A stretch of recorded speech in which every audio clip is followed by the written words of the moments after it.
good, people? You know, I love me a small compact enclosure that is space efficient because I'm not running an SLI, I'm not using mechanical spinning disks.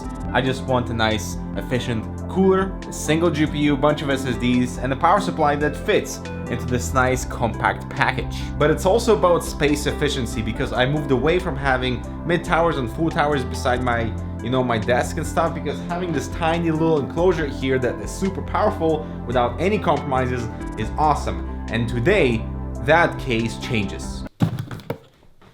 Looks like Customs have gracefully opened the package for me. Thank you for ruining the unboxing experience and ripping this whole box open. Come on.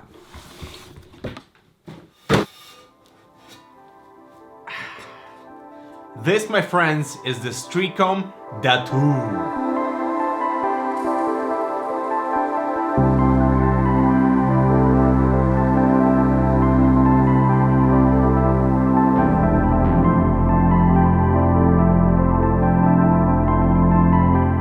And so this case is all about style. This is what Streacom is known for with their aluminum designs. Nice compact form factor too. I think it's slightly smaller than my A1 from InWin, and also having a modular interior design. It's not necessarily needed for an ITX form factor because you have so little room to work with, but it is there regardless, so you do have the flexibility of mounting your motherboard and mounting all your other components in a non-traditional way. That is a possibility. Alright, so let's check it out right after this. It's time to join the RGB club with Team Group Delta SSD, with gorgeous addressable or standard RGB illumination, with simple connectivity and a huge lighting area to spice up your system with some color. Check out the Team Group Delta SSD down below.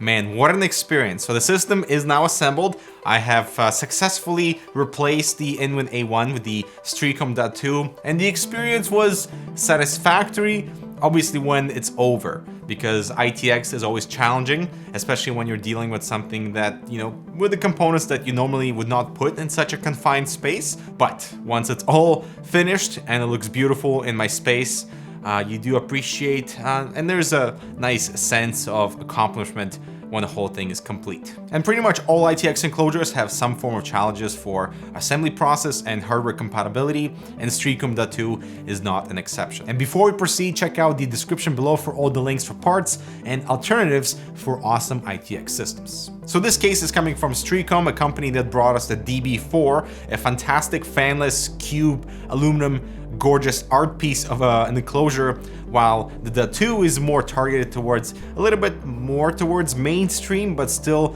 kind of like confined to that niche target because of the price point at over $200. So it is competing with the likes of Dan Case and many other similar size and approach in terms of this like beautiful aluminum elegance that you would normally not be able to get with a standard ITX enclosure, and that's okay because variety is awesome. And so if you're just thinking of building an ITX system, this is most likely not for you. But if you're thinking of doing something special that is kind of part of your space, it's not just there to house components, then you kind of you have many options, and Streacom is one of them. Now, design-wise, it is simple and elegant, nice symmetrical approach to perforation and the curves, top and bottom, left and right side. So it's quite awesome.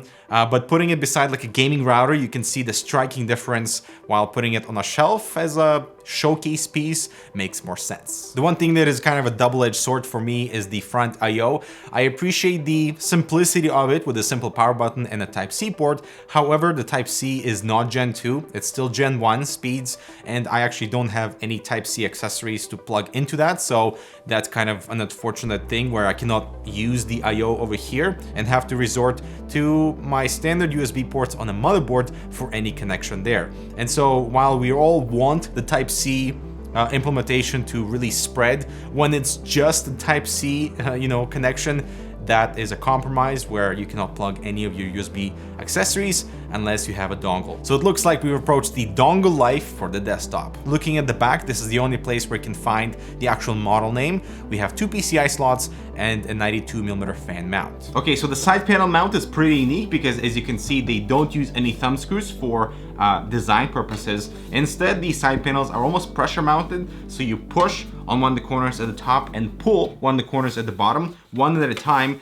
and then the side panel simply comes off. They have rubber pegs on all 4 corners to help with that pressure point and to absorb any vibrations if there are any. So this mount is awesome because it's functional and it's super easy to do, and it also helps with the whole design thing. But also I appreciate that the panels are totally refined. You're handling like almost, you know, really hard edges on the aluminum, but everything is nice and smooth. It's not sharp, so I'm not worried about cutting myself open. Reinstallation, by the way, is just going in reverse. Put the top ones in first, and then nice. Now moving inside, you can really appreciate Streacom's totally different approach to mounting hardware using universal brackets. And they've taken this from their previous enclosures and really refined it here. So we have 2 universal brackets, horizontal and vertical, and they can be used to attach anything like up to 180mm fans, a single hard drive or multiple hard drives, SSD or multiple SSDs again. And that gives you like a lot of flexibility in terms of what you can populate inside there without needing additional like specifically tailored SSD caddies or hard drive caddies, because, you know, with simple 2 universal brackets, you can do a lot with them. And the cool thing about the universal brackets is how they're mounted to the frame. So there's a rail system on both the top and the bottom that attaches to the universal brackets with a nut and a screw. So that's how it's being held in. There's also a little cutout here so you can remove one of the nuts. So it's pretty cool because it gives you that total flexibility on exactly where the universal bracket is attached. It's not necessarily locked to a certain position because of that entire rail system, on both sides actually, that works with both the vertical ones and horizontal too. Furthermore, we have this additional power supply and drive cage bracket that is further attached on more of these universal brackets. So they're again modular. So with the drive cage, for example, you can install multiple SSDs on there without occupying any of the other universal brackets. And as for the power supply, here you can mount an SFX or an SFXL power supply without interfering with that drive bracket, or you can go full out with an ATX power supply. I would definitely recommend sticking with a smaller power supply unit so you can have more room for radiators beside the motherboard, more room for those SSDs, because with the ATX power supply mounted in there, it basically occupies that entire chunk of the front section, which means no radiators that are larger than 140mm. It means no SSDs, and it also limits your GPU compatibility depending on the power supply length and the cables exiting at the bottom. So you have about 8 inches for GPU clearance with this type of power supply, unless you're going with something really short that would allow for the GPU to span across. So I recommend the power supply length is 140mm. That would allow you to span the GPU at the bottom. Now I'm sure many people will be interested in doing custom loops in here, especially because you can mount a 280mm radiator on the side, which is awesome. And having those universal brackets and having that high flexibility allows you to position the radiator slightly higher so it does not interfere with your GPU, or slightly lower depending on where your power supply and SSD sit. So flexibility is definitely there, especially when you're dealing with something of so compact size that any additional millimeter or centimeter of clearance in either direction is definitely going to be helpful. And with a 280 rod installed, it does block the rear fan mount, which is unfortunate, but it's kind of cool to see this type of hardware support in such a tight, compact enclosure. The one thing that threw me off completely though are the screws, which are not magnetic. So they completely fall out and they don't attach to your screwdriver. So just keep that in mind. As for dust filtration, there's one large filter on the side that can be moved to the other side because it is magnetic. So that would depend on your hardware configuration. And also top and the bottom are also covered. They are sandwiched between 2 acrylic pieces, one thinner at the top that can bend easier. So you have to kind of press it from the inside so it bends and the clips pop out.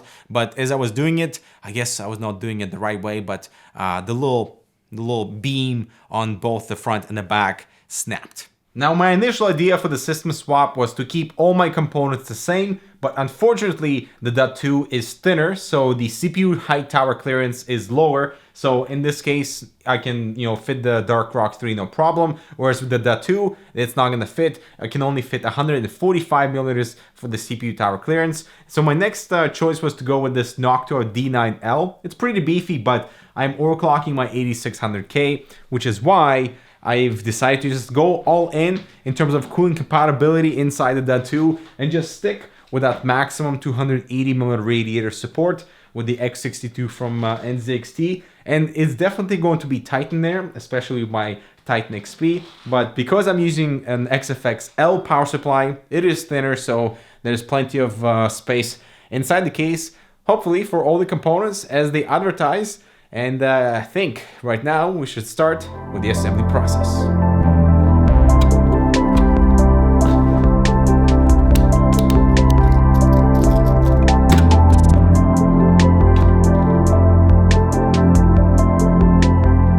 During the assembly, I noticed that one of the motherboard standoffs was misaligned to the motherboard itself, and that kind of highlights the nature of the modularity of these universal brackets, because using a hex screw, which is not included by the way, I was able to loosen it up a bit and realign the universal bracket to the motherboard, and I was on my way. The cool thing about this enclosure as well is that you can invert the motherboard layout, so removing the screws at the back and rotating that plate, and also relocating the universal brackets to the other side for motherboard mounting, so you can have an inverted motherboard layout. And so here's my system installed without the radiator for now, so you can see the guts of the build.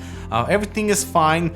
It is very tight near the power supply area. I am using an SFX L power supply. There's 140 millimeters in length, but because of the modular cables, add like additional 2 centimeters in there.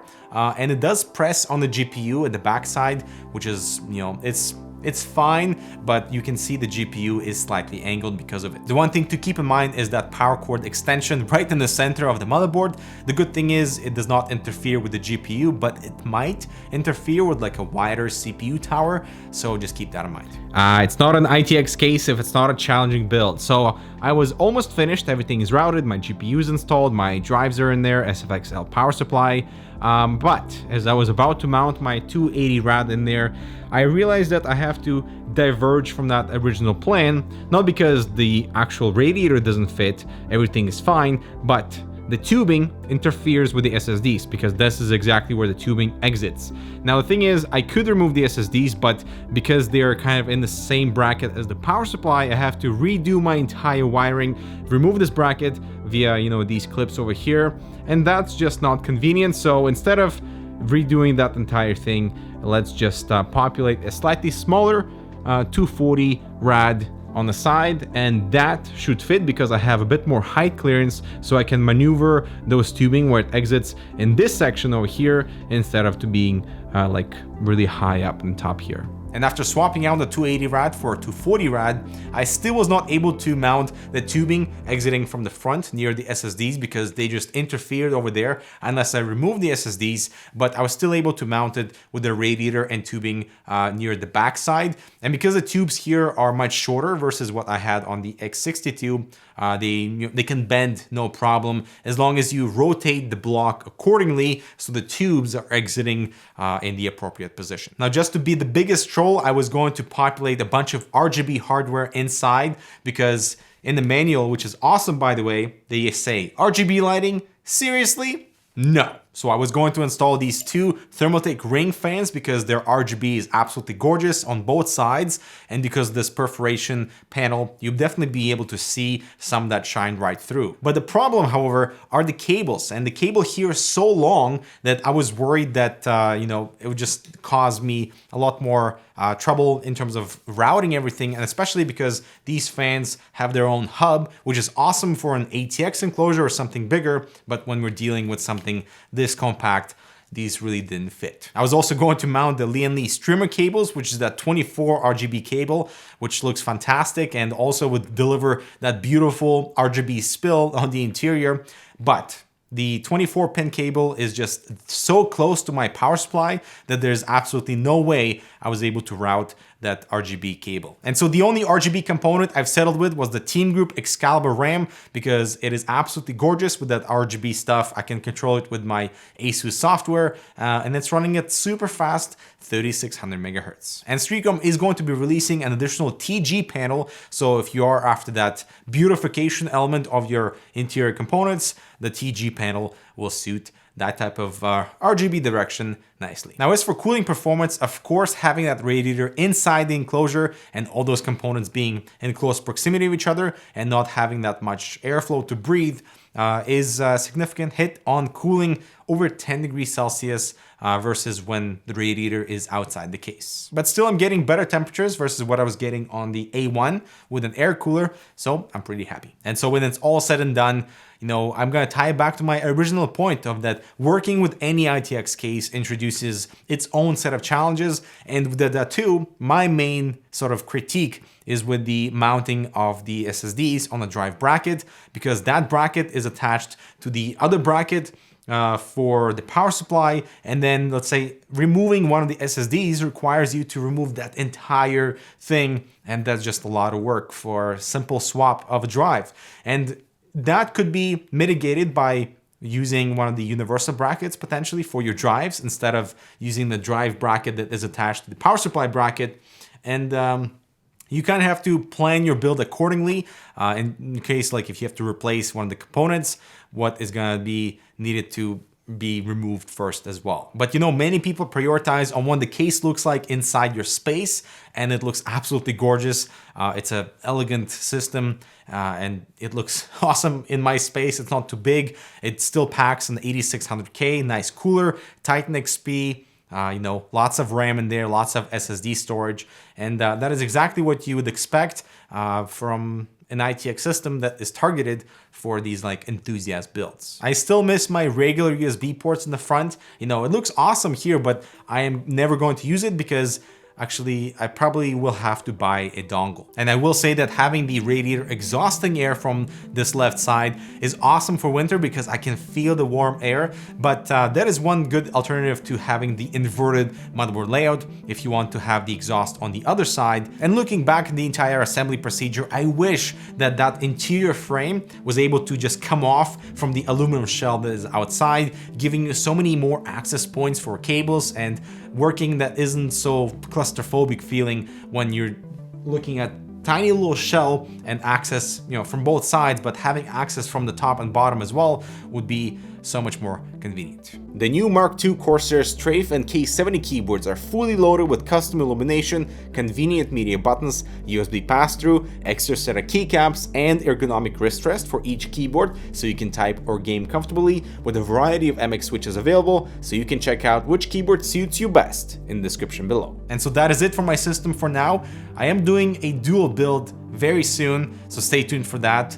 But for now, let me know what you think of the Streacom DA2, if it's something that you guys are interested in. And yes, it is an expensive enclosure that's challenging to build, but the priority here, I'm guessing, would be that flexibility of mounting your hardware, as long as you know how to approach it and what type of components you'll be using. Most likely just avoid any SSDs, just stick with M.2 drives, SFX or SFXL power supplies. But yeah, let me know what you think of this entire building experience. I'm Dmitry. Thanks so much for watching. Make sure to check out this other relevant content. Subscribe to our new boot sequence channel, and we'll see you in the next video.